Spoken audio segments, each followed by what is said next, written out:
سورہ نساء آیات نمبر 89 تا 93 میں اللہ کی طرف سے اعلان کہ اس خاص وقت میں جو لوگ طاقت اور وسائل ہونے کے باوجود مکہ سے ہجرت کر کے مدینہ نہ آئیں وہ منافق ہیں، ان سے جنگ کرنے کا حکم۔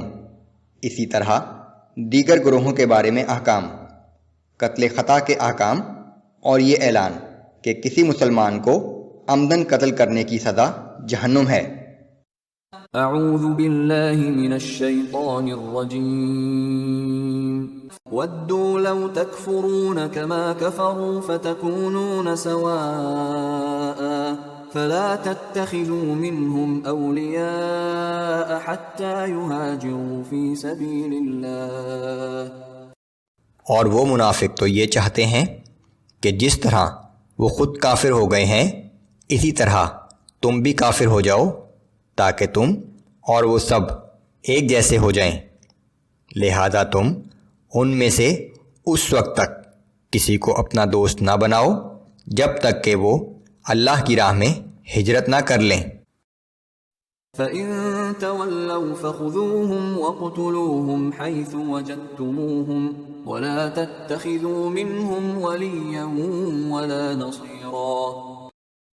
پھر اگر وہ ہجرت سے انکار کریں تو تم جہاں بھی انہیں پاؤ پکڑو اور قتل کر ڈالو، اور ان میں سے کسی کو اپنا دوست اور مددگار نہ بناؤ۔ رسول اللہ صلی اللہ علیہ وآلہ وسلم کی مکہ سے مدینہ کی طرف ہجرت کے بعد مدینہ میں ایک اسلامی ریاست تشکیل پا گئی تھی۔ اس موقع پر تمام مسلمان خواہ مکے میں تھے یا کہیں اور، ان پر لازم قرار دیا گیا کہ وہ ہجرت کر کے مدینہ میں آ جائیں۔ چونکہ یہ ہجرت فرض قرار دے دی گئی تھی، اس لیے وہ تمام منافقین جو مختلف ہیلے بہانوں سے مدینہ نہیں آنا چاہتے تھے انہیں واجب القتل قرار دے دیا گیا۔ مسلمانوں میں سے ایک گروہ ان لوگوں کے ساتھ قرابت داری کا رشتہ یا قبیلے کا تعلق رکھتے تھے، سو اس گروہ کا خیال تھا کہ ان لوگوں سے نرمی کا رویہ اختیار کیا جائے اور انہیں ان کے حال پر چھوڑ کر کچھ ربط و تعلق قائم رکھا جائے تو آہستہ آہستہ یہ سچے مومن بن جائیں گے۔ اگلی آیات میں یہ تفصیلی احکام انہی کے بارے میں ہیں۔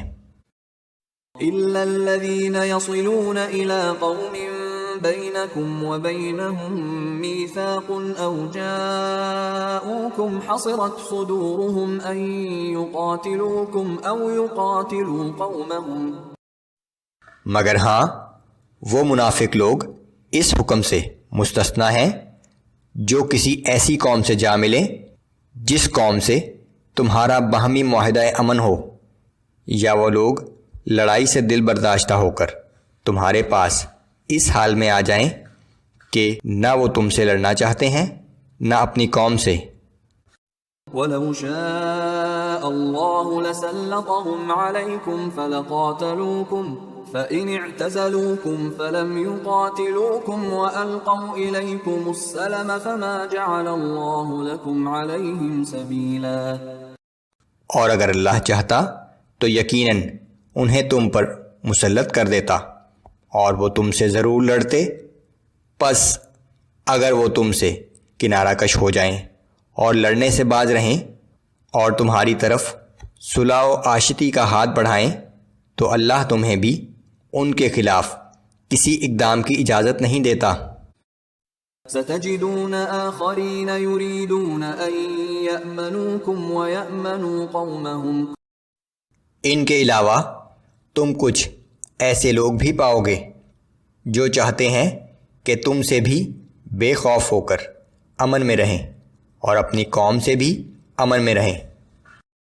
كُلَّمَا رُدُّوا إِلَى الْفِتْنَةِ أُرْكِسُوا فِيهَا فَإِن لَّمْ يَعْتَزِلُوكُمْ وَيُلْقُوا إِلَيْكُمُ السَّلَمَ وَيَكُفُّوا أَيْدِيَهُمْ فَخُذُوهُمْ وَاقْتُلُوهُمْ حَيْثُ ثَقِفْتُمُوهُمْ۔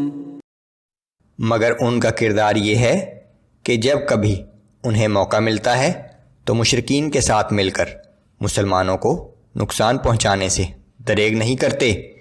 سو اگر اس قسم کے لوگ تم سے کنارہ کش نہ ہوں یا تمہیں صلح کی درخواست پیش نہ کریں اور جنگ سے باز نہ آئیں تو تم جہاں کہیں بھی انہیں پاؤ گرفتار کر لو اور قتل کر ڈالو۔ وَأُولَئِكُمْ جَعَلْنَا لَكُمْ عَلَيْهِمْ سُلْطَانًا مُبِينًا، یہ وہ لوگ ہیں جن کے خلاف ہم نے تمہیں کارروائی کا کھلا اختیار دے دیا ہے۔ وَمَا كَانَ لِمُؤْمِنٍ أَن يَقْتُلَ مُؤْمِنًا إِلَّا خَطَأً، وَمَن قَتَلَ مُؤْمِنًا خَطَأً فَتَحْرِيرُ رَقَبَةٍ مُؤْمِنَةٍ وَدِيَةٌ مُسَلَّمَةٌ إِلَىٰ أَهْلِهِ إِلَّا أَن يَصَّدَّقُوا۔ اور کسی مومن کے لیے یہ جائز نہیں کہ وہ کسی مومن کو ناحق قتل کر دے، ہاں مگر غلطی سے، اور جو شخص کسی مومن کو غلطی سے قتل کر دے تو اس کا کفارہ یہ ہے کہ قاتل ایک مسلمان غلام یا لونڈی کو آزاد کرے اور مقتول کے وارثوں کو خون بہا ادا کرے، سوائے یہ کہ مقتول کے وارث خون بہا معاف کر دیں۔ فَإِن كَانَ مِن قَوْمٍ عَدُوٍّ لَكُمْ وَهُوَ مُؤْمِنٌ فَتَحْرِيرُ رَقَبَةٍ مُؤْمِنَةٍ، لیکن اگر اس شخص کا تعلق ایسی قوم سے ہے جو تمہاری دشمن ہو جبکہ وہ مقتول خود مومن ہو، تو اس کا کفارہ صرف ایک غلام یا لونڈی کا آزاد کرنا ہے۔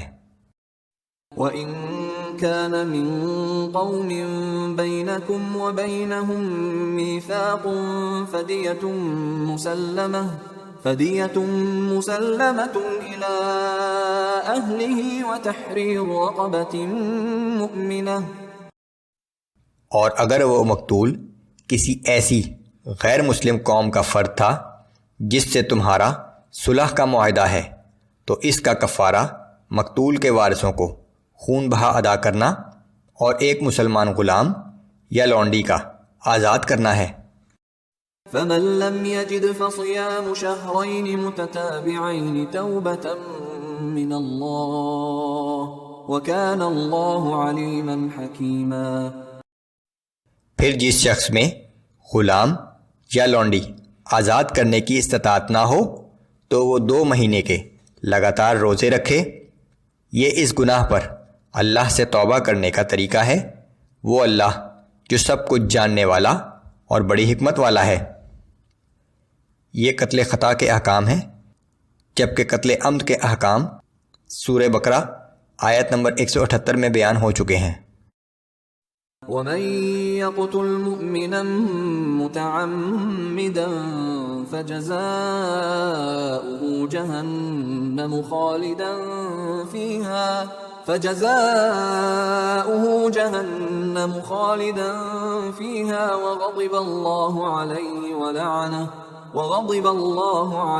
وَلَعَنَهُ وَأَعَدَّ لَهُ عَذَابًا عَظِيمًا۔